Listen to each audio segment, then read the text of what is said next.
So hello dear student. See, in the previous two lectures, that is on previous Saturday and Sunday, I taught Pandas module in big detail. We saw about read CSV function, read CSV. We saw how to list columns, how to list various columns of a data frame. We saw how to drop a column, correct?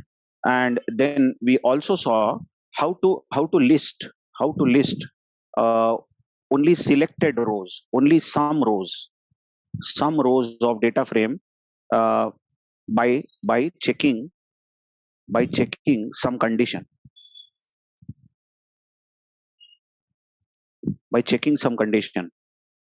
and many more things we saw. I'm not repeating, but these were some of the main features that we saw what Pandas offer. And Pandas is a very good module, which allows us to open the CSV files and to create data frames and to work on those data frames. Now, what is the plan for the day? After learning Pandas module, we will learn about a library called Matplotlib. Matplotlib, in which there is a submodule called Python plot. Now, this matplotlib.pyplot is used for plotting graphs. Maybe we want to plot sine, or we want to plot cosine, or any such graph we want to plot. We can use matplotlib.pyplot. Okay, so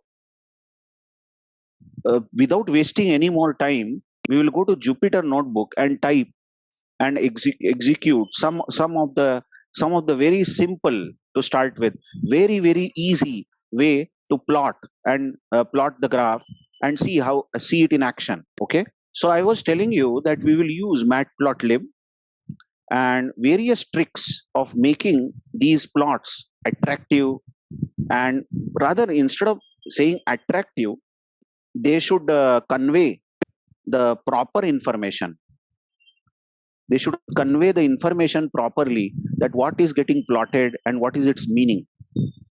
Okay, to begin with, first we will have to import matplotlib.pyplot. And you know the grammar, you can import it as a short name. So this can be alias. So you can use PLT instead of such a big name again and again. So PLT will be now referring this big module, this name of the module. You can say it is another name given to matplotlib.pyplot. Now, to start with, let's start with a very simple example where I am making a list. Say 1, 2, 3, 4, 5. This is a list of 5 numbers, and I'm making one more list. Let's say this is also 1, 2, 3, 4, 5. Okay, simple. I have made 2 lists. Now I will use that PLT and just say plot x comma y. What this means is I am doing a 2D plot, 2-dimensional plot, which will have 2 axes, x and y. Okay, and on the x-axis these values will be plotted, and on the y-axis these values will be plotted. Now, if you run this, just check. If you run this, the plot will be shown, but the better way is that write a statement plt.show. This is always better. Okay, so it will again show. But what happened when you did not write plt.show? It said that what kind of plot, what is the type of this plot? Let me show you again. It's saying that matplotlib lines, and this is 2D plot, and it is line plot. So what are the other types of plots? Scatter plot and all that, I'll tell you. And it will show the address at which this particular graph has been stored. This is the address in the memory. So this graph has been stored in the memory. Okay, we don't want these details. We simply say plot x against y, and then we say show the plot. So when we plot this, this is the graph shown. You can see that this is 1.0. Watch this. This value is 1.0. This is also, it looks like 10, but it is point is there over here. So this point is 1 comma 1, correct? Then this point is 2 comma 2. Just check. This is 2, x is 2, y is 2, like that. So on this, x is 2 and y is 2.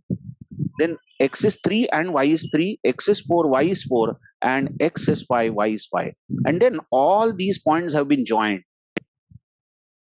This kind of plot is known as line plot. Let me change this. Suppose I have x is equal to 1, 2, 3, 4, 5, and y, let's say, is equal to 1, 4, 1, 4, 6, 1, 4, 6, let's say 8 and 10. So you can see y, values of y are double the x, correct? If it is 2, this is 4. If it is 3, this is 6. This is double the x. And now if I plot it, check that the graph becomes like this, isn't it? So this is 1 comma 1. Then we have 2 comma 4. You can check this point. Then 3 comma 6 here somewhere, and 4 comma 8 and 5 comma 10. Okay. So what do you need to plot? What do you need to plot a graph? 2D plot, I'm saying, 2-dimensional plot, where there are two axes, x and y. What do you want? You want two lists. List of numbers, list of numbers. X will be the values which will be plotted on x-axis. Y will be the values which will be plotted on y-axis. And then you simply say plot x comma y and show. But this plot and show are the functions in PLT. You watch. They are called on PLT. So these two functions, plot and PLT, plot and show, are functions defined in matplotlib.pyplot, because they are called on PLT. PLT is same as matplotlib.pyplot. In the entire discussion, what we are going to learn is which other functions can we call on this PLT. Which functions can we call on the PLT? Two functions we already know: plot x comma y on PLT, and show the plot, show the PLT. Okay, it's not necessary that you should name this as x and y only. These are simply lists, so you can name them as m and n. No issues. But then you should then say plot m comma n. When you say that m is the first member given, then these are the values of x and n are the values of y. You will get the same plot. Okay. Now this values that you are given are in the list form, because square brackets are given. That's not a rule. You can give a tuple also. See this? I'm changing both these lists to tuple, or you could have changed only one. You could have said m is a tuple and n is a list. No issues. But now both are tuples. Still it works. Now these values will be plotted just as before. What it means is, what plot requires? A 2D plot, I repeat, a 2D plot requires any iterables. You know this word, any iterables. Now list is a iterable, or tuple is a iterable. Any such iterable is okay. And you can just plot a 2D graph. Fine. Now I'll again change this. Let's say I have 1 comma 5, and I have 1 comma 10. See this? What that means is, now there are only 2 points we want to plot. First one is 1 comma 1 comma 1, first point. You see 1 comma 1. See the first point, 1 1, correct? So this point, and another point is 5 10. So 5 10 is this point. If you plot this, you will get this line. What has actually happened? Actually I'll use marker now. Only 2 points have got plotted. This point and this point, because we have x, that is m as 1 5, correct, and y, that is n, as 1 10. So this is the first point, 1 comma 1, x comma y. So 1 comma 1 has got plotted, and this is the second point, 5 comma 10. So 5 comma 10 has got plotted, correct? But what this function did, it plotted these 2 points and it joined it. It actually joined these 2 points because it is drawing a line plot. Line plot. Just see this again. Suppose I have one more point here. Let's say 3. 1, 3, 5, and I have say 1, 6, 1, 6, 10. And if I plot this, okay. Now what actually happened is only 3 points were plotted. That is 1, 1. Then it was 3, 6 here, 3, 6, and 5, 10. Only these 3 points were plotted, but after plotting the 3 points, it joined these points to form a line plot. So by default, plt.plot function, plt.plot will always give line plot. It will plot the points and join them. Okay. But what if you don't want to join these? You don't want to join these points and draw a line. You just want to show the points. Many times you do that, isn't it? So there is one function called scatter. The name itself is very suggestive. This scatter function is called on PLT again. So this scatter function is defined in matplotlib.pyplot because it is called on PLT. And when you run this, the scatter function is simply going to draw the points. It's not going to join. It's not a line plot now. Correct? So you would know how many points were plotted. You are not joining them. So 2 types of plots available straight away are defined 2 iterables, one for x, one for y, and then either say plot x comma y or say scatter x comma y, and then call the show function. Okay. Now there are many more things that we can play with this, and most of the things are for decoration. Like if I am not wrong, with scatter, if we give some character, like let's say I give character like carrot. Let me try this. Oh, sorry. That is with line plot. I'm so sorry. I'll come back to this. Okay. But then you can decorate this. What if you don't want these circles over here? You want to show some other characters instead of circle. Many times you want plot like this. You want to plot these points as, say, these symbols, caret, for some reason. So these are the 3 points that you have plotted. Okay.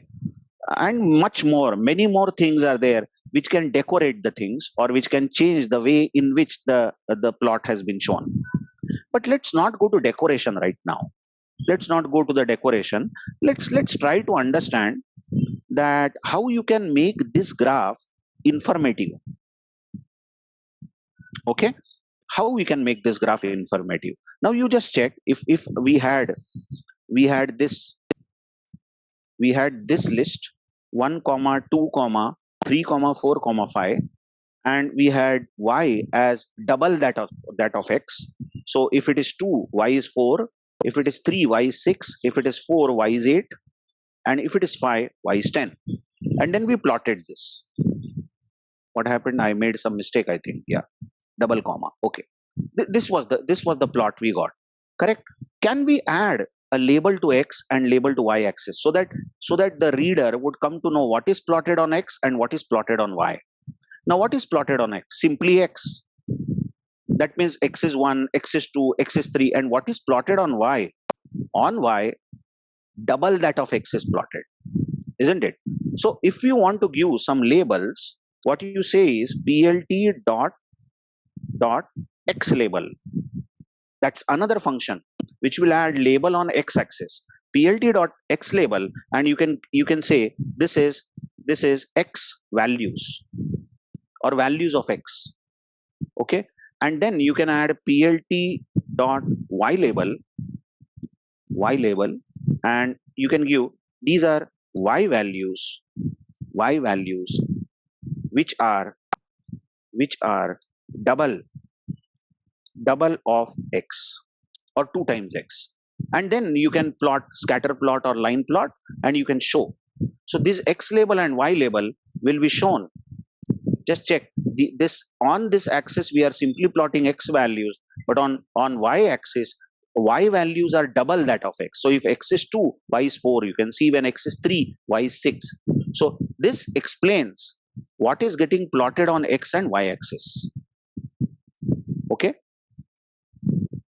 And what if you want to give heading to this graph itself?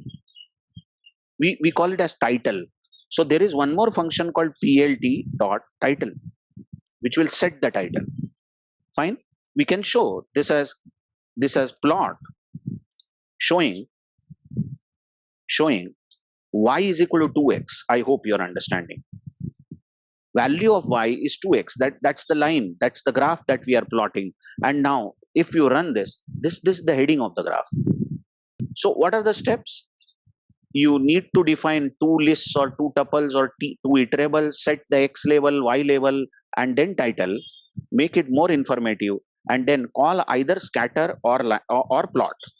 Plot will always plot line plot, but scatter will simply scatter the points.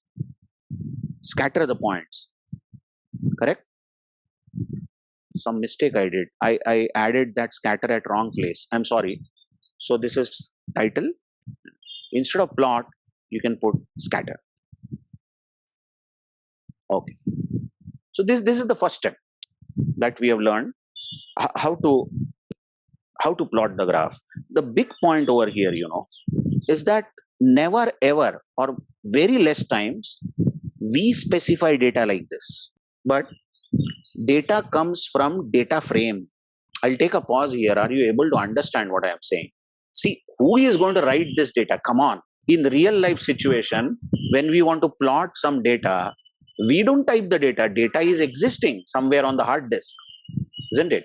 And then we open that data, and then we take some column and then ask matplotlib.pyplot to plot that values.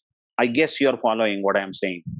So what if we have, say, in the previous class we saw there was iris data set, isn't it? Iris data set had 4 columns: petal length, petal width, sepal length, sepal width, and one more column, species. Correct? What if we want to plot petal length against petal width? That is, on x-axis, values of petal length should be printed, and on y-axis, petal width should be printed. Are we going to type those petal lengths over here and petal widths over here? Next to nonsense. It's there in our CSV file. So we'll open the CSV file, then we will create a code where we will tell the plot that which should be x-axis and which should be y-axis. I hope you are understanding what I am saying. So let's try. I hope when I write this, you will ultimately understand what your teacher is writing. Import pandas as PD. Why? Because we are about to open iris.csv file. What's the way? Make a data frame df is equal to PD, which is pandas dot read underscore CSV, and then give the name iris.csv. You recall last time we downloaded, I explained how to download this from Kaggle. Okay, you can easily download this, and we already have it. Let's see what are the contents of df. This extra column we dropped last time, ID was not necessary, we dropped it, and so on. Many other things we saw, but this is the data frame. Now what if we want to plot, let's say, sepal length on x-axis and sepal width on y-axis? That means if it is 5.1, then 3.5 should be plotted on y-axis, like that. What if we want to plot this? Okay, I hope you have understood the problem. The file has been opened. What we can do is we can say x is equal to df sepal length centimeter, and y is equal to df sepal width centimeter. I guess you are following what this is. What is this? This is, we are selecting one column and we are creating x. We are selecting one column and we are creating y. Let's try to print x first. X. See, X will contain only sepal length values, and Y will contain, if I print Y will contain only sepal width values. Correct? Now, what if I say plot X comma Y? PLT is already defined, so no need of importing again. In this Jupyter notebook, we have already imported. But after making X and Y, what if I say PLT dot plot? Remember, this will be line plot X comma Y. Okay. Just see if this gives error. Just don't get frightened. Okay. Yeah. If this gives error, don't get frightened. I mean, don't worry about this. You know, if it gives, we will have other issues if it gives errors. But let's check. According to our code, this should work, because we have created X, we have created Y. X are only the values of sepal length, and Y are the only values of sepal width, and we are plotting X against Y, and we are saying plt.show. Oh, look at that plot. The big thing about this matplotlib.py plot, big thing is that how does it decide the scale? That's so important. You see, how does it decide the scale? Just check how intelligently it decides the scale. I'll just tell you that if you want to find out minimum of what was plotted on y-axis, let's see, sepal width. Minimum of sepal width. You recall last time we saw df and then df, then sepal. I'm so sorry.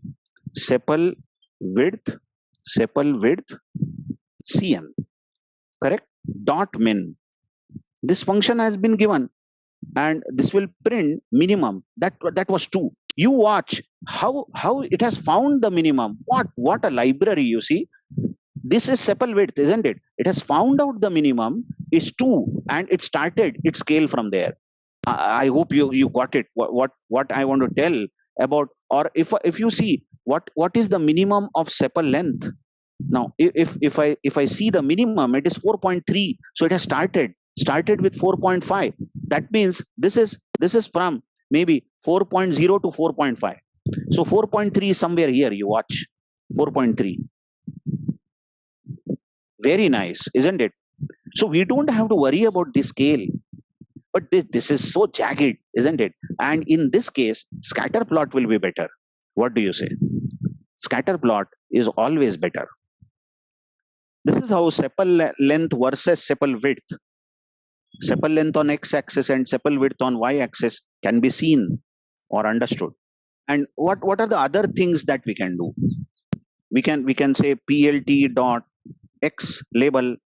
Now I'm wasting your time. And this is on plt dot x. We have sepal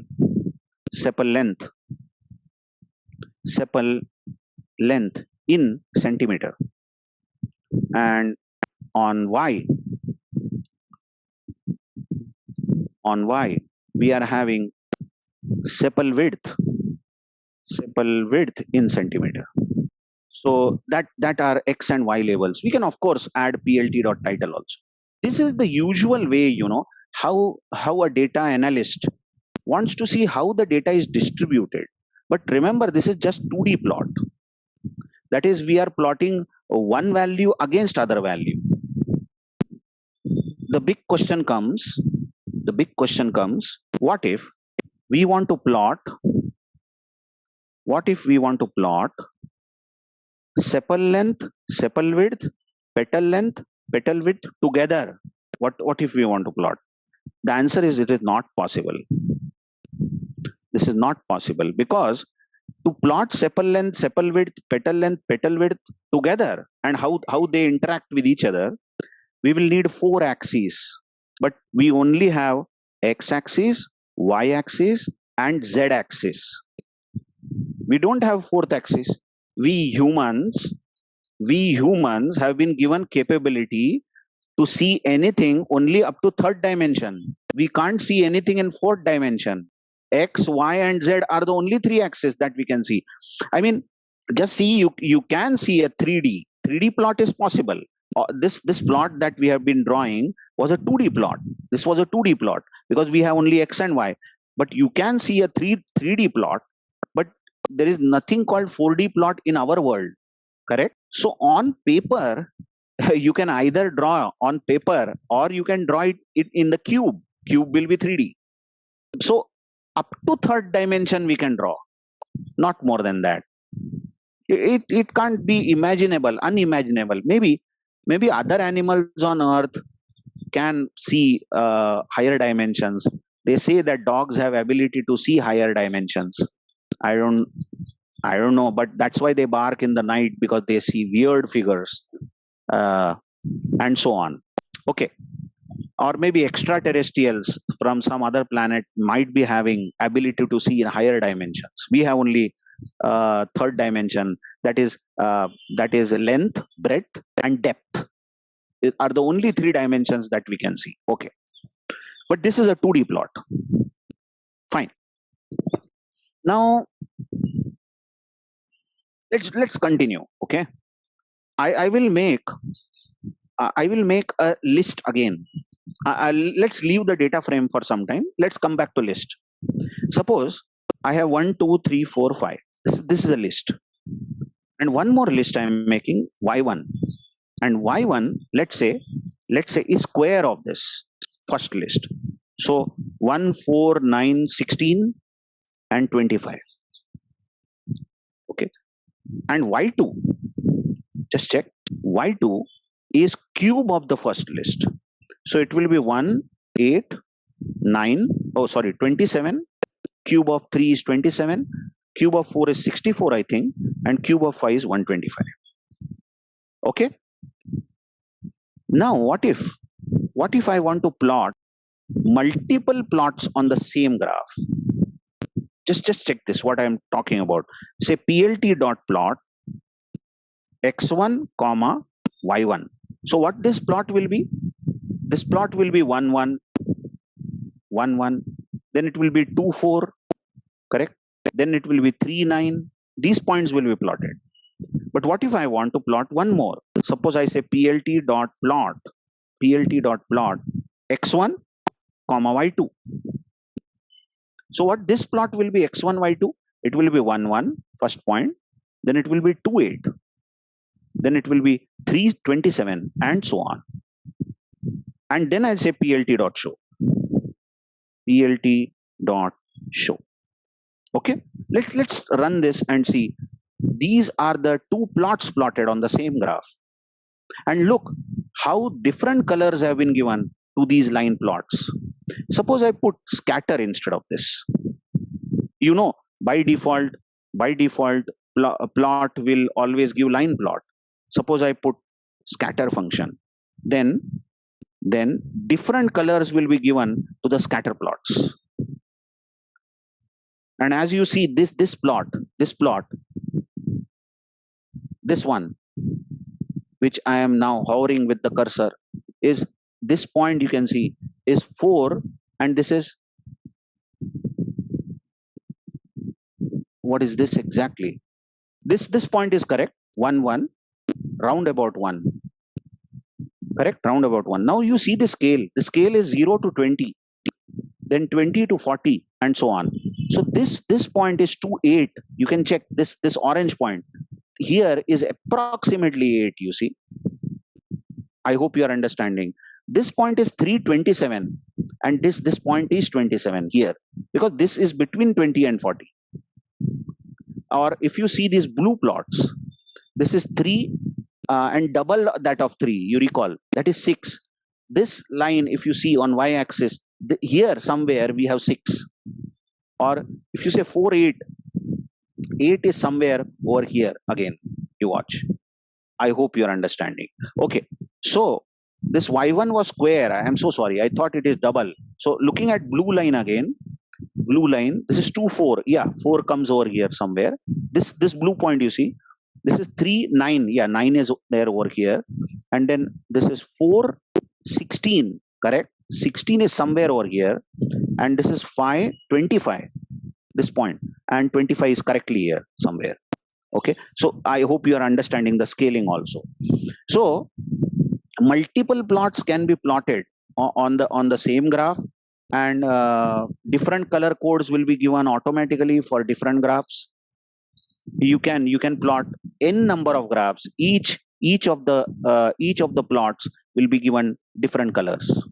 So coming back to our data frame, obviously no one is interested, actually in reality no one is interested in typing the data like this. The data comes from some resource, and you saw here that we said let x be sepal length, let y be sepal width, and let's plot x against y. Okay, now what if we want to plot sepal length against sepal width? That we have done already. And on the same graph we want to plot petal length against petal width. So what we can do is we can make this as x1, this as y1, and we will make two more lists, or two more sources. Command C I will say.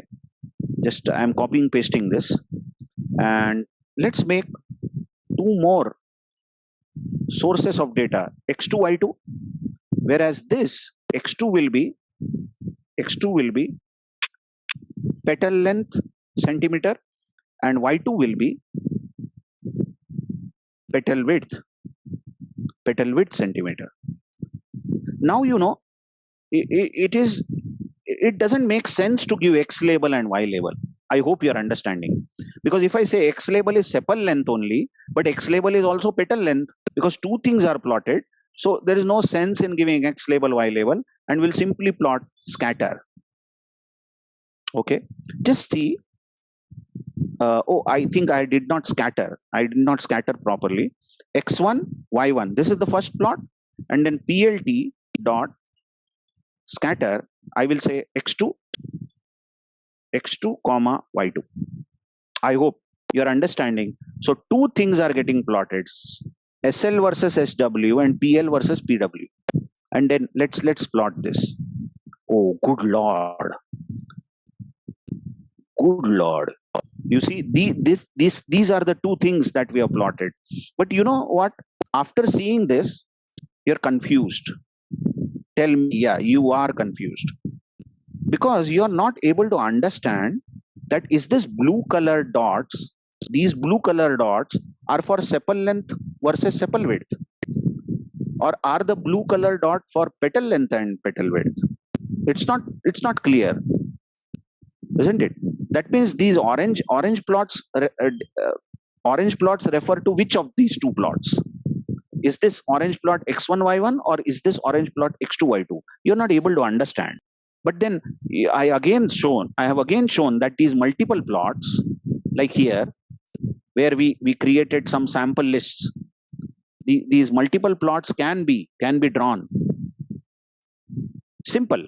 Just make 4 sources, define xy, and then plot individually using scatter, and then show. So you will get this plot. Talking about unclarity. You see, this is unclear. This orange plot refer what exactly? Just see that while referring this, we can easily find out that what is minimum value of sepal length or sepal width. I think we have found that. I think we have found the minimum value of sepal length is 4.3, and you see here is somewhere 4.3. Sepal length is on x-axis. Somewhere here is sepal length. You watch. Correct? And you can see that this is 4.3, and the plot starts from this region. So these blue plots are definitely for sepal length, sepal width, and the orange plots are for petal length, petal width. One way of finding it out. One way. By using minimum and maximum and checking the values of the actual data, you can find out, isn't it? But then, can we? How many overlaps are there? You see, I mean, many points, might be hidden over here. See, behind this orange point, there might be some blue point. It always happens in 2D. That's why it is 2D. We are not able to see the depth. We are not seeing the 3D plot. At least for today, we are not seeing 3D plot. We are keeping restricted ourselves to 2D plot. Now coming back to this multiple plots. let's come back to this example where we had created some lists and we plotted x1 y1 and x1 y2. So this first plot was square of x, and this first plot was square of x, and second was cube of x. Correct. Now there is one just check there is one argument that you can write in scatter called label. I'm not talking about x label, y label. This is argument to scatter. And if I say label is equal to, let's say, what is this plot showing? This x1 y1. This is square of the value, isn't it? So we may say, just as a symbolization, this is square of x. So if this value x1 is 2, then y1 is 4, like that. If this x1 is 3, then y1 is 9, like that. So whatever is x, the graph shows square of x. Now what if I add one more thing here? Label equal to, for the other scatter, label equal to cube of x, cube of the x value. So just see that if this x value is, let's say, 2, then y is 8, like that. Okay. And now I have added these labels, just to scatter, just to the scatter function, I have added labels. Now I will add one more line here, plt dot legend. Plt dot legend. Now let's first of all run this and see what happens. You can see that there is a nice legend shown here. Okay, and it shows blue line. This blue dot is for square of x. Okay, that means you understand this is x1 y1. This plot is x1 y1, and this orange is for cube of x. Okay, so you know that this is x1 y2, like that. But then you just have to add a label saying that when you are scattering these values, what they mean. What is the meaning of this scatter plot, and what is the meaning of this scatter plot in as many less words as possible. Legends, as you all know, is very important for describing the plots. For example, the map of India is an example of a plot, isn't it? When it comes to map of India, map of India, correct? Here there is a legend shown where the dashed lines are maybe railroads, or the straight line, solid lines are actually the roads, but these are railway lines, the dashed. So how is the railway network in our country might be plotted like this, or how is the transport system along the roads might be plotted like this. So these are the legends, and what these mean can be explained using legends. But for doing that, you will have to add a small label describing what that particular scatter does. So simple. So if you go back over here and you recall that this blue dots are for petal length. Oh, sorry, it's sepal length versus sepal width. I'm so sorry, because you see minimum value of sepal length is 4.3. So this blue dots are for sepal length versus sepal width. So what if you add a label over here, label to this scatter, and the first one was sepal length, sepal width. You can see the first one. So we can add here SL versus SW. I hope you're understanding, or is it opposite? Yeah, SL versus SW, x1 y1. And for the second one, we can add a label equal to, we can say petal length. Oh, I'm so sorry. Petal length versus petal width. Okay, and then we will show. But before showing, we will add plt dot legend. Plt dot legend. Let's see. This is going to tell us that this blue dots is for sepal length versus sepal width, and this orange dots is for petal length versus petal width. Of course, we cannot add x label and y label. It will be very funny, because two things are plotted here. So we just can't give any x label, particular x label or particular y label. Okay, I will wait for another 15 seconds and just check if anyone has to ask anything in this. After seeing kind of plots we can do, and multiple plots can be plotted on a single plot. Now the next section I will tell you is you can actually have subplots.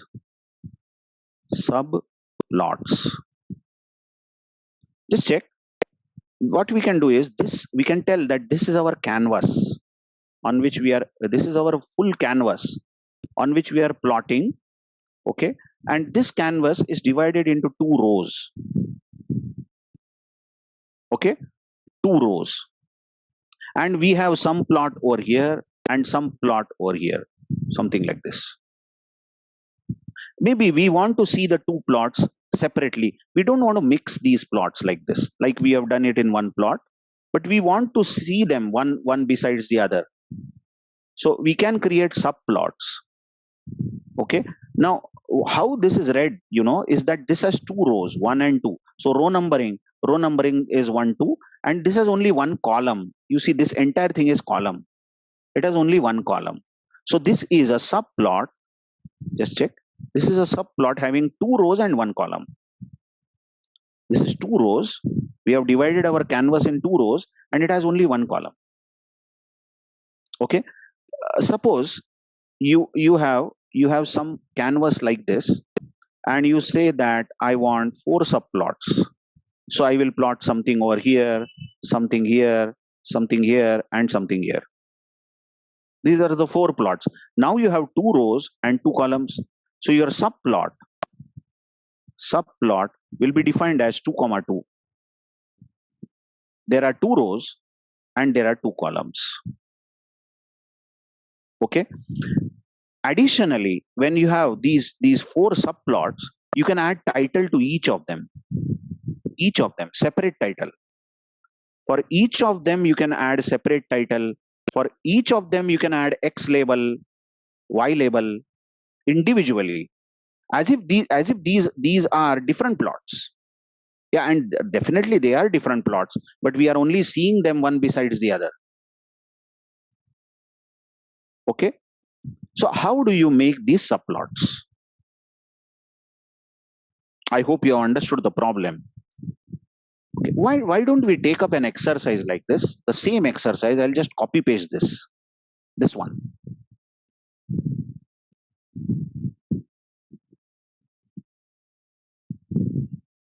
Just I'm pasting it. Okay. What I want is that on my subplot,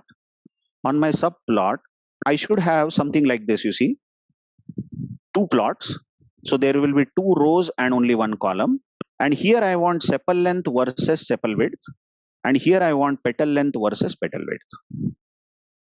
Correct? This is what I want. Not like earlier that I was plotting it on the same plot. Now I have 2 plots. Okay. So how do you do this?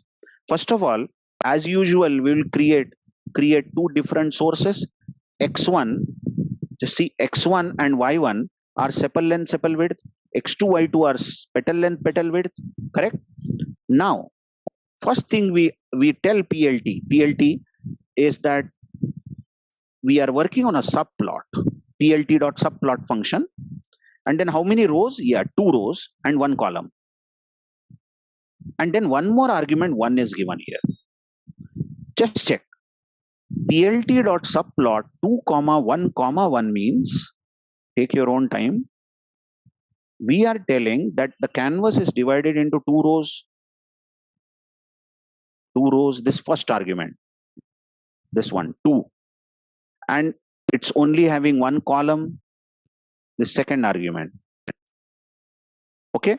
And this one, last one we have given, is what we are saying is we want to work with the first figure, that whatever we plot will be plotted in the first figure.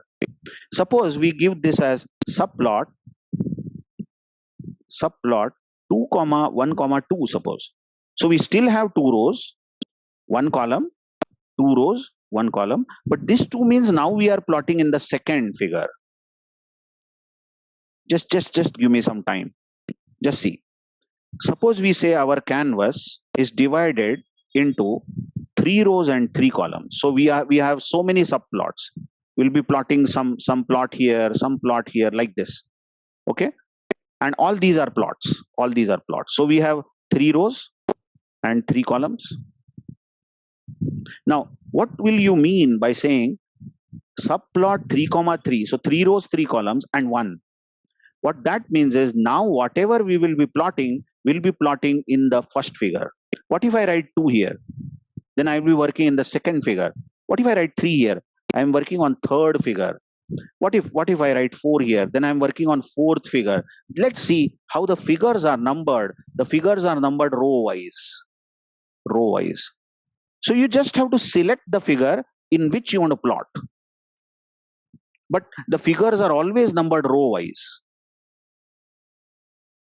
Okay, so coming back to our subplot, we are saying that our subplot has 2 rows and 1 column. Then this is figure 1, and remember it is numbered row wise, so this is 2. So subplot 211 means we have a canvas containing 2 rows and 1 columns. Canvas is divided into 2 rows, 1 columns, and we are working on the first figure. So if we do scatter plot, just check this. If we do scatter plot of x1 y1, then this x1 y1 will be plotted in the first figure, and the label is given so that we can add legend. We can say plt dot legend, isn't it? Actually, it's not necessary to add a legend now because we have only one plot. When do you need a legend? You need a legend when a single graph contains many plots. Here we have a single plot, so we don't need label. Instead, we can give x label and y label. I hope you are understanding. In the previous problem, there was a problem of giving x label because multiple things were plotted on x label. On the x label, we can say we are plotting sepal length in centimeter. Correct? And for this, we will give plt dot y label, and then we will give sepal width in centimeter. Correct? And it is so important to say plt dot show. Just check, same code we have written over here, which we have been writing earlier. We had x and y, okay, and I think I forgot to, we had x and y. I have not forgot anything. We scattered x and y, we added x label, y label, and we simply said show. But this show will be done in the first figure. Now, what about the second figure? I'll say plt dot subplot. I could have copied and pasted it, but I want to write it again. 2 comma 1. So 2 rows, 1 column, and we are working on second figure. Correct? And in the second figure, we are going to scatter which values? We are going to scatter x2 comma y2. I hope you are understanding. And this, excuse me, this I will copy paste. Okay. So on in this subplot, I'm scattering x2 y2, and on the x-axis we have petal length, and on y-axis we have petal width, and then we call show. Rest of the code which I copied, I'll just remove this show also. Okay. So this is the code now. Let's try to run this, and you can see a scatter plot in the first row and in the second row, and there is only one column. You see, there is only one column. Just check this. And individually, each of these plots are having x label and y label. So no need of legends now, and no need of colors also, because they are drawn in different plots. So we can easily recognize that what the data is. Okay. So what if, just think over it, what if I change this? Just see the changes I am doing. I am saying 1 comma 2, 1 comma 2 comma 1, and here is the small change I am doing. I am saying 1 comma 2 comma 2. Just see the subplot. What does this mean? I have only one row. The entire canvas has only one row, but it has two columns. And within that two columns, I'm drawing first figure. This also says there is one row, two columns, but within that canvas, I'm drawing second figure. So if you now see this will say that there is one row and there are within first row there are two elements. Within first row, again you are saying that there are two elements and you want to draw first figure in that and you want to draw second figure. So this row itself is divided into two steps, and then this is the top figure, this is the bottom figure. Okay, I am just thinking of taking some arbitrary example where you will understand the division of the canvas. Coming back to our original what we had written was we had two rows and then and then one column, correct? Two rows, one column, and this was also two rows, one column, and the plot we got was like this. Out of curiosity, what I want to suggest is how this canvas is divided exactly. You see, out of curiosity, let's put up a question before we see this problem. Is that we are having petal length, petal width, sepal width, and species, correct? Now species, as you know, is Iris setosa, Iris versicolor, and Iris virginica. Three types of species are there. Okay, what if we want to make a plot of petal length versus petal width? Then we want to make a plot of sepal length versus sepal width. We want to make one more plot of petal width or petal length versus sepal length. You can see the combination, petal length versus sepal length. Then we want to make a plot again of let's say petal length versus sepal width. See, petal length versus sepal width. That means we want to make a plot of every combination of this data. So petal length versus petal width, sepal length versus sepal width, petal length versus sepal length, petal length versus sepal width, petal width versus sepal length, petal width versus, and so on. That means we want to plot each pair. Just check this. We want to plot each pair. By pair, you mean that we have only two elements, maybe petal length versus petal width or sepal length versus sepal width, but at a time we are taking only two features, only two columns. So we want to plot each pair, but then it will be difficult if we use subplot.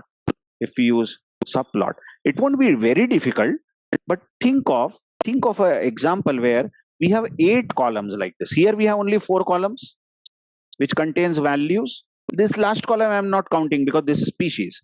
Okay, but this you can see is 4 columns. So how many subplots we will get is 4c2, and 4c2, as you know, is 4 factorial upon 4 minus 2 factorial into 2 factorial.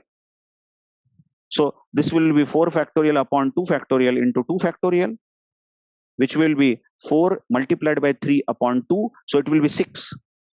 We will get 6 different plots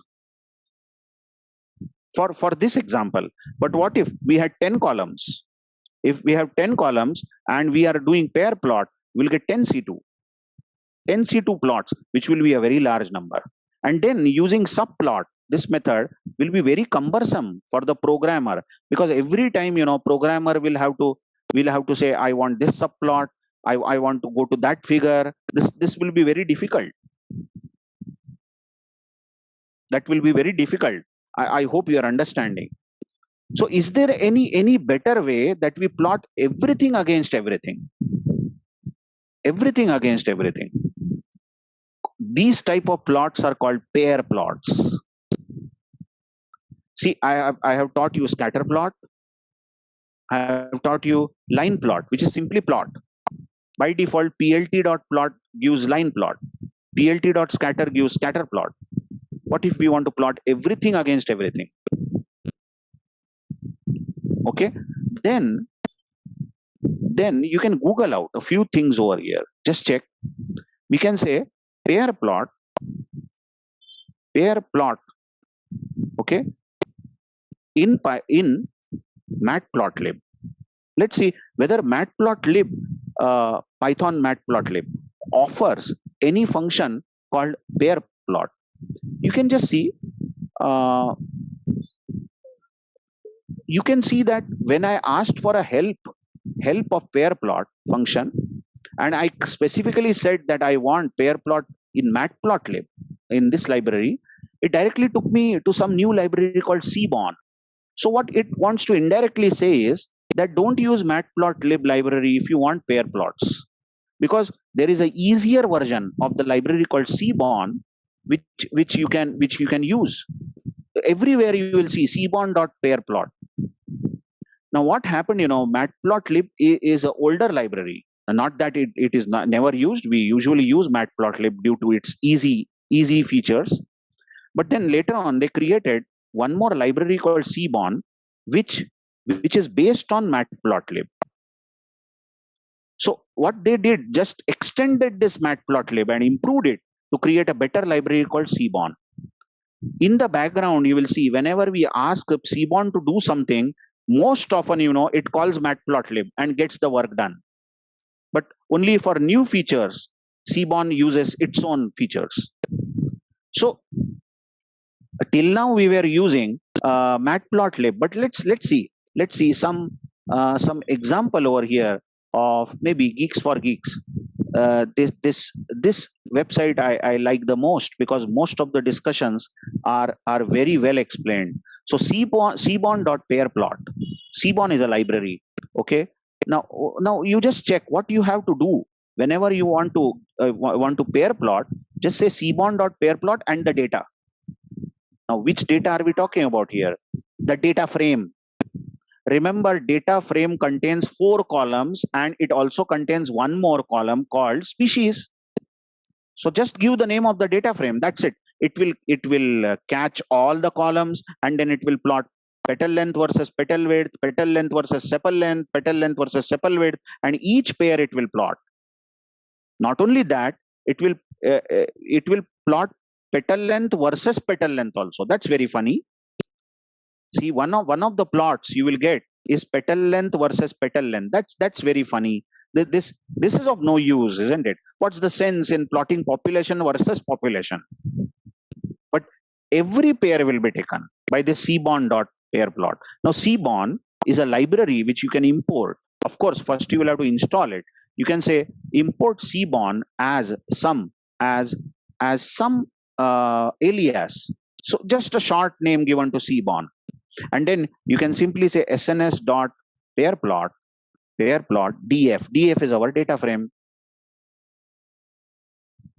I hope you are understanding. That's it. And this will draw the pair plot. Just let's check whether it is working. Okay. So what I will do is I'll import Seaborn as SNS. And then I'll say sns.pairplot df. Recall, df is our data frame. We opened it long back. This is our data frame, and when we display it, this data frame has 4 columns, main 4 columns, and the 5th column is species. This ID I am not counting. You know everything about this data frame. Okay. So if I say pair plot df, it's executing. It is still executing. It is showing asterisk over here. So it is executing. You can see this, that this is the pair plot shown. Everything is plotted against everything, even ID. That's very funny. See this bottommost left corner plot. This is ID versus petal length, petal width centimeter. This is funny. This is funny. And the most funny thing about here is this is ID versus ID. Just check. this is sepal length versus what is this first column for sepal length. Okay, I hope you are understanding. This row is for id, this row is sepal length, then this column is for id, this column is for sepal length, and so on. So what it did, give me some time. What it did, we had a canvas like this.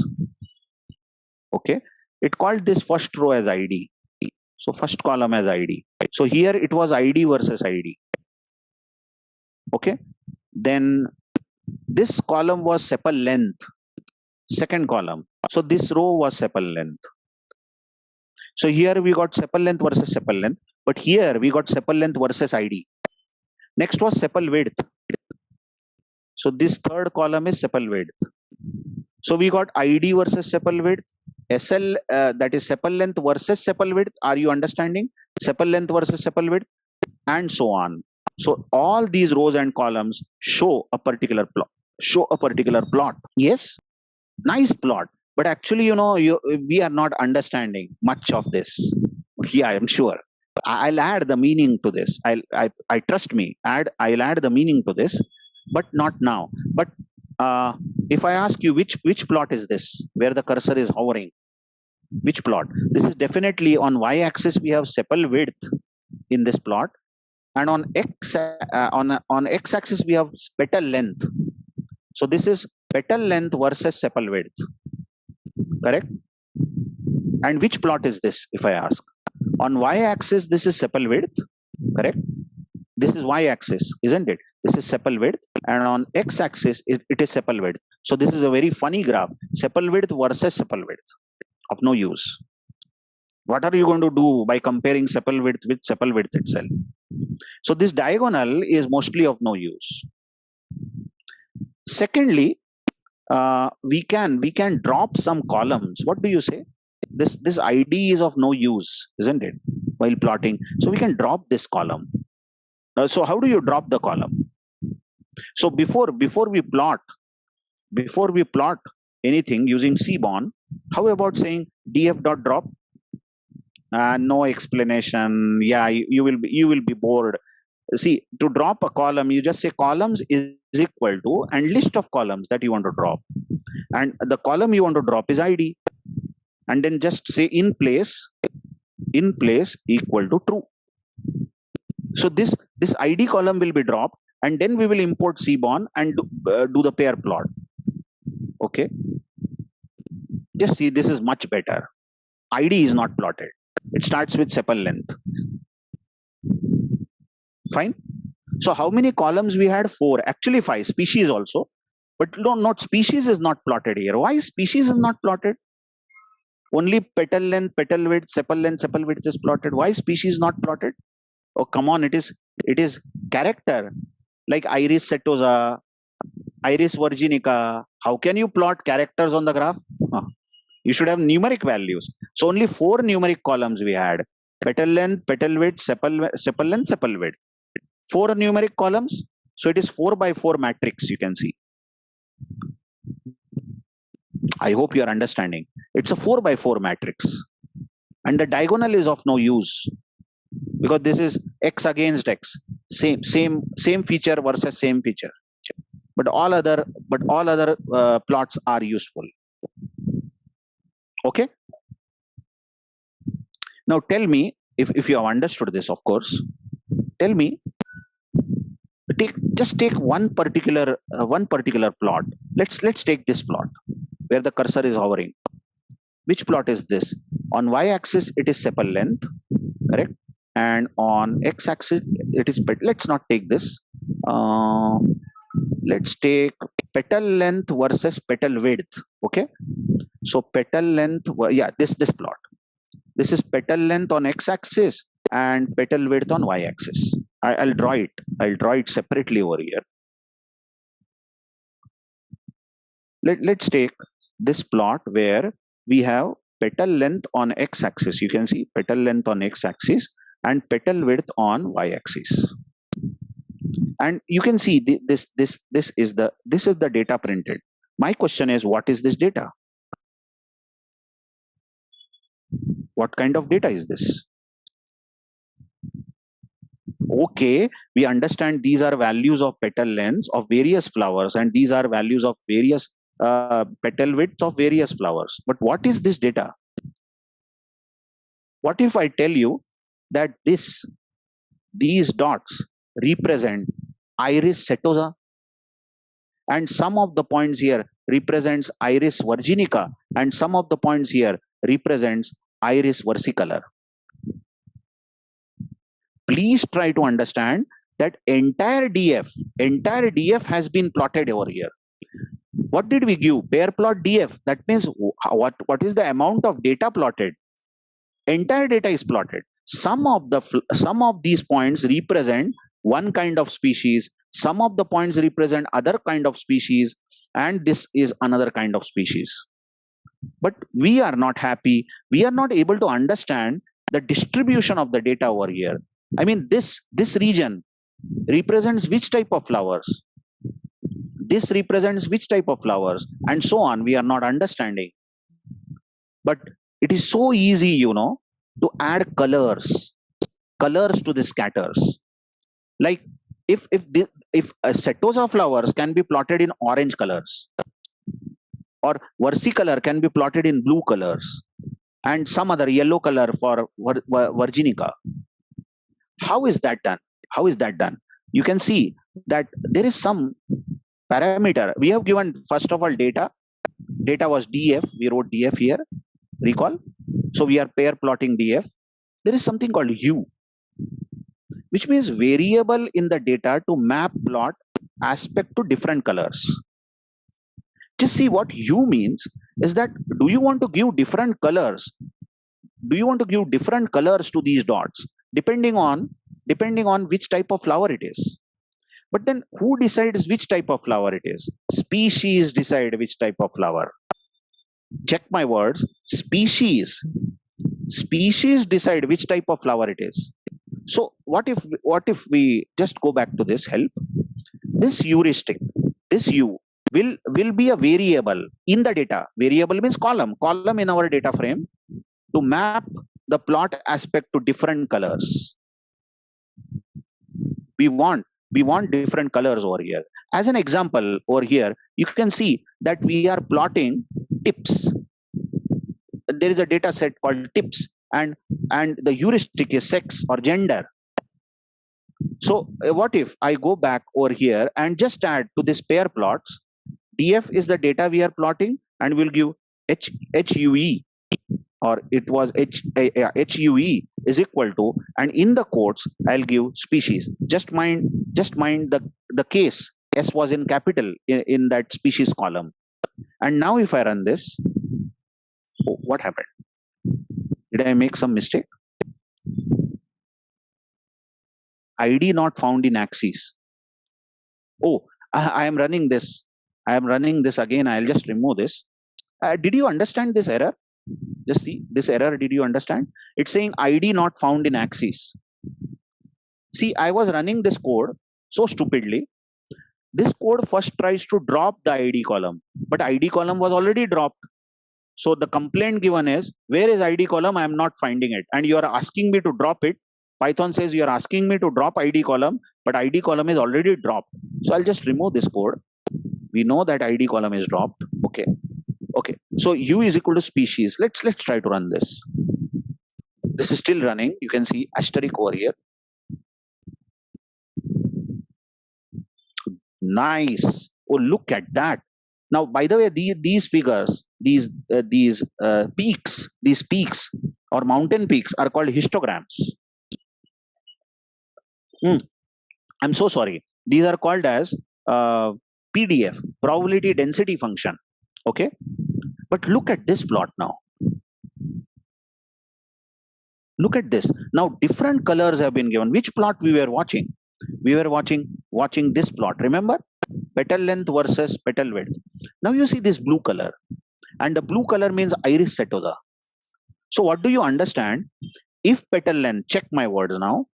From this plot, you understand that, yeah, we should take away some information from here. Otherwise, we will be still simply plotting something. What information do you get from this plot? You see, if the petal length is up to 2, less than 2, correct? If petal length is less than 2, and just see petal width, this is the largest petal width somewhere here. Petal width is approximately 0.8, maybe 0.8. Then the type of flower is Iris setosa. Just check, keep checking again. What do you take away from here? You see, if the petal length is somewhere around 2.5 or say 3, this is somewhere around 3, correct? From here up to this point, this is somewhere around 5.8 maybe.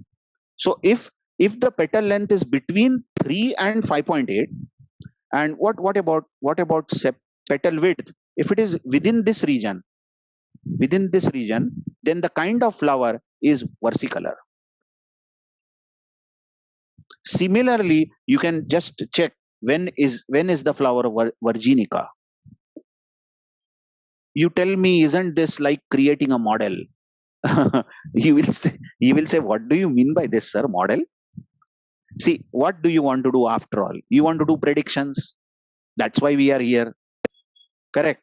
And somebody tells us to give some rules to do the prediction. What is after all rule? Rule is if else. So you can say if, check the rule here. If petal length is less than 2, just check if petal length is less than 2, correct?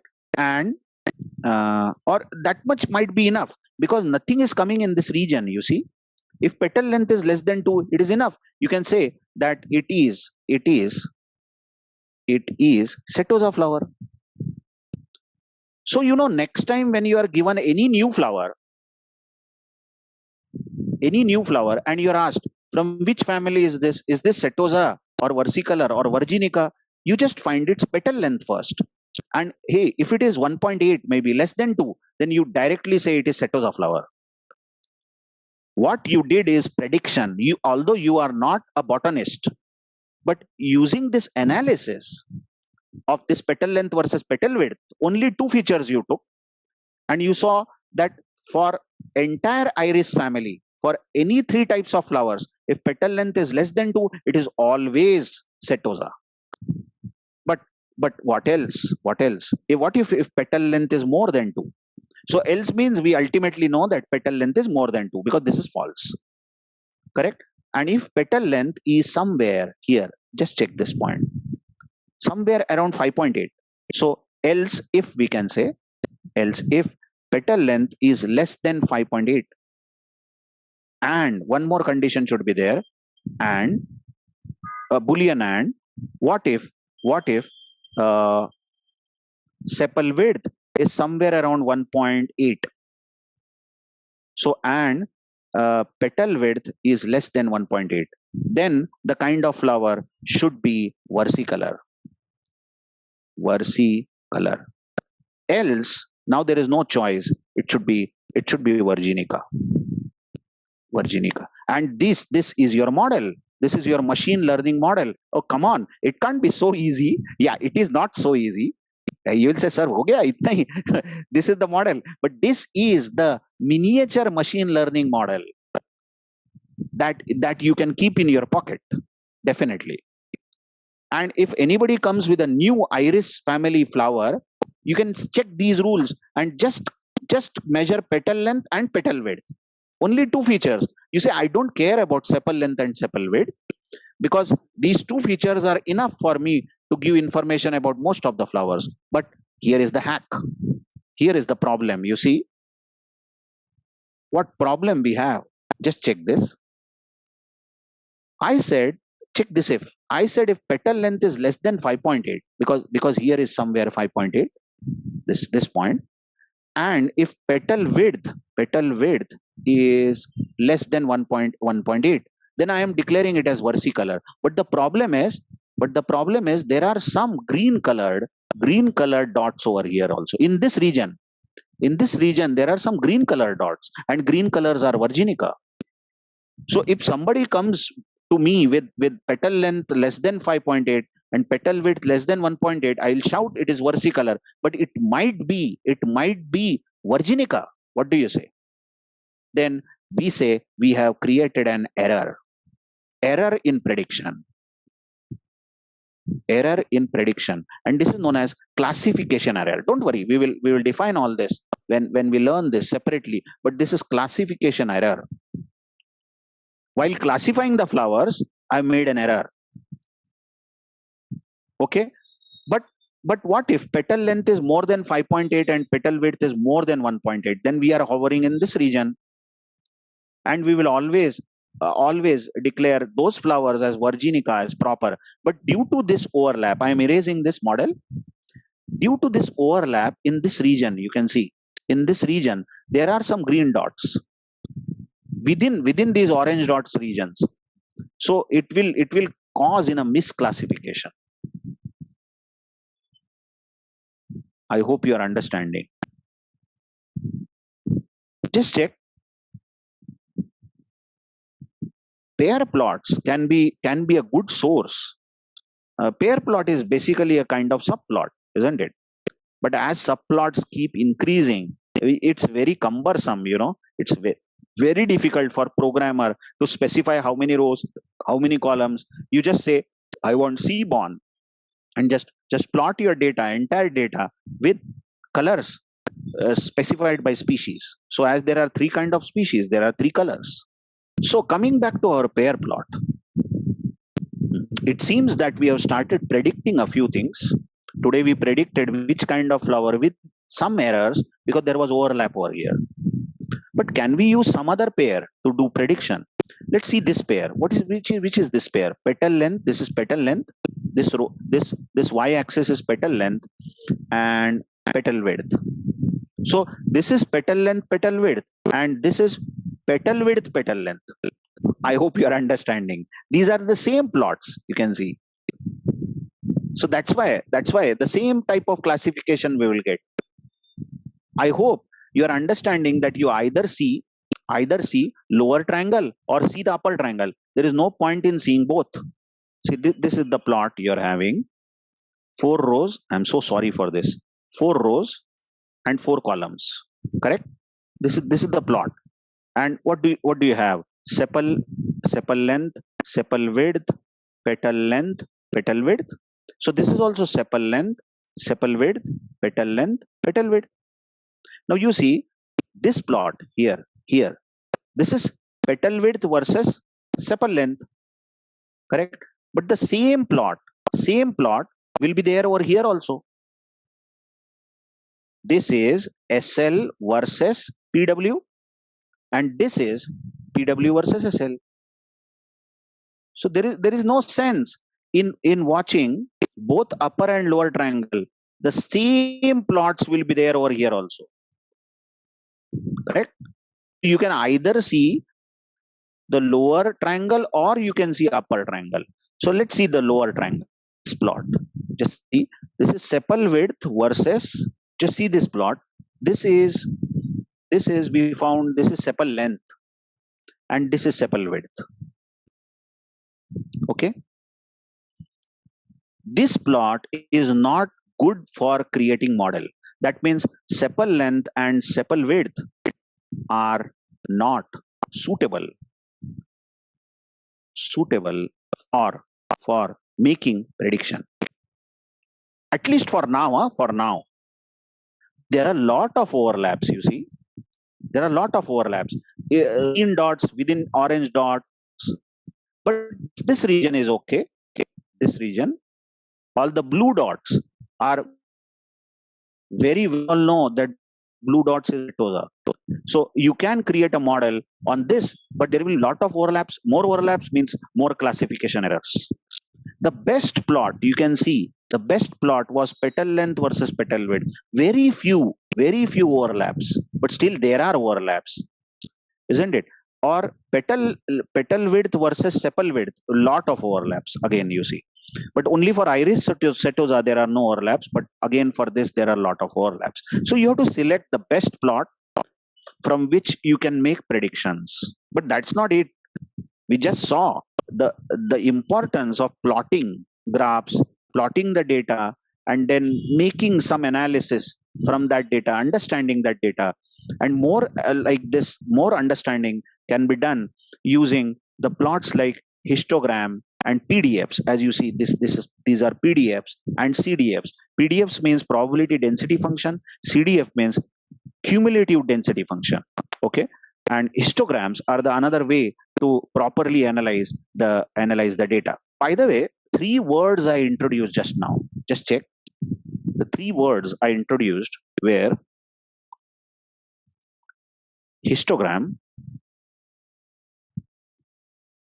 correct? Then PDF, probability density function, and CDF, cumulative density function. Okay. Now, till now, we were plotting 2D data. That is, we were plotting something on X and something on Y. So that's why we had 2 features, X and Y, correct? Maybe petal length on X and petal width on Y. Correct? But do you have, and I said we are not learning 3D plot. At the moment, at least we are not learning this. We are keeping ourselves restricted to 2D plot. But then do we have something called 1D plot? 1D plot. Definitely we have. Yeah, why not? What will be 1D plot? There will be only one axis, call it as X. And you are plotting only one value, maybe petal length. Maybe you are having only one axis, call this as petal length. Okay. And maybe this is 2, this is 3, this is 4 here, then 5, then 6, and so on. 7, 8. Okay. Now you have entire data frame, correct? Having petal length, petal width, sepal length, sepal width, and species. Now you have so many values under petal length. Recall we have 150 rows. 150 rows in IRIS dataset. 150 values of petal length. Some might be 2.2, or sorry. Some might be 1.2. Then maybe we have 1.6. Okay, 2.0, and so on. So now these values will be plotted exactly on the point, like this is 1.2, this is 1.6, this is 2.0. Why not? So only petal lengths will be plotted. There is some petal length which is, let's say, 4.8, then it will be plotted over here somewhere, 4.8. This is 1D plot. Now you might ask, what's the use of this? I mean, we are so used to plotting something like petal length versus petal width, so that we can understand relation between these 2 features, isn't it? But what's the point in plotting a single feature like petal length? I'll tell you that there is no point in plotting like this, but there is a point in plotting a histogram. Histogram is basically, please try to understand, histogram is 1D plot. Never ever forget this. Please don't try to forget this. Please, you understand that when you say histogram, you say it is only for one feature. We are not plotting something against something. We are plotting only one feature. PDF is 1D plot. So PDF is only for a single feature. CDF is 1D plot. This is so important. The most important. You know, the story of histogram, people often start by seeing definition, then what it does, and so on. And most often, you know, they forget that it is 1D plot. And then, you know, people come up with funny questions, very funny questions. Of course, beginners, that give me histogram of petal length versus petal width. Nonsense question. You can say, give me histogram of petal length. Bas, utna, that's correct. Or give me PDF of sepal length. Yeah, that's right. Or CDF of petal width. So we are working only with single feature, when we are working with histogram, PDF or CDF. Okay, without bothering ourselves with what is histogram. This is another very good website that I always prefer, W3 Schools. I mean, if you want to learn even web programming, HTML, cascading style sheet, and many other things related to development, then what do you say is JavaScript, and all those things are very well explained. Okay, now look at the definition. Histogram is a graph showing frequency distribution. Okay, now let's say, as an example, I'll just increase this. Say you ask for a height of 250 people, you might end up with a histogram like this. Now just see what you have recorded. What you have recorded is height of 250 people. So you have only one column height, and these are the heights of 250 people, maybe in inches. So this is, first person was 170, oh sorry, centimeter. Oh, inches, 170 inches will be superhuman, but 170 centimeter. Then this person was 160 centimeter, this person was 120, this person was dwarf 90 centimeter, and then 180 centimeter. These are the heights. So you have only one feature. You watch. Now what if you want to plot this? Only height.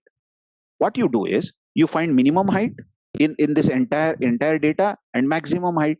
Say minimum height was, let's say, 80, and maximum height, let's say, was 190. And then you create bins. What bins? Now bins might be created in some sizes. For example, you might create first bin as 80 to 90. This is the first bin. Okay, second bin is 91, or let's say this is 81 to 90. 81 was minimum. 81 to 90. Next is 90 to 100. Okay, now what you do is you count how many values are between 81 to 90. I hope you are understanding how many values are between 81 to 90. Maybe there are 6 values between 81 to 90. Then you plot a bar graph like this. What it says, between 81 to 90, there are 6 people who are having height between 81 to 90. We say frequency, that's the word.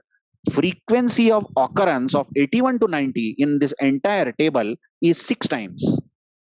Or maybe 91 to 100, there are, say, 15 people out of that 250. So you plot a height here of 15. So what is this showing? Just check. What is this histogram telling us? Total of 250 people, heights were measured. And what is this? What is this x-axis? Come on, this is height in centimeter.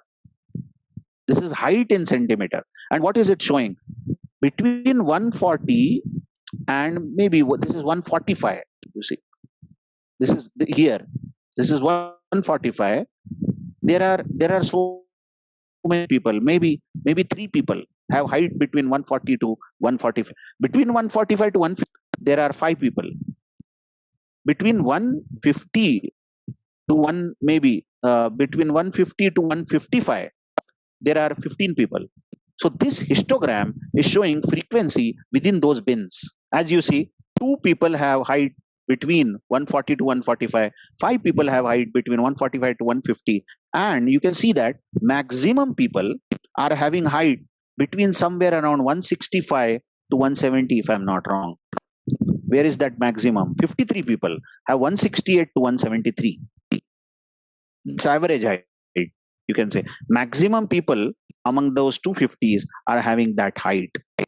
This is histogram. Again, this histogram is only for heights and measured for 250 people. And how is the height of various people is shown over here. How many people have height within a particular range is shown over here. So this is count. This is count of people having height within that range. That's histogram. And how do you plot it in Python? Or maybe we can use Seaborn. Histogram in Seaborn. Histplot is the very simple way by which you can plot. You just see how seaborn.histplot says that that data, these so many parameters are there in the histogram plot, so many parameters, correct? But just trust me, we give one or two most of the times. And again, you watch that this is one dimensional plot, 1D plot, because only one of the features will be shown on this plot. Okay, histogram in Seaborn. So we can use our Geeks for Geeks. How to make histograms? Just see histplot. It can be called on Seaborn, and here is an example. You can see that what they are doing is that they are not having any data. Okay, so they are creating some random data. They are getting some random data and just giving the name of that data over there. Okay, everyone, and I will come with histogram, PDF, and CDF when we resume next time. Okay, bye everyone. Good night.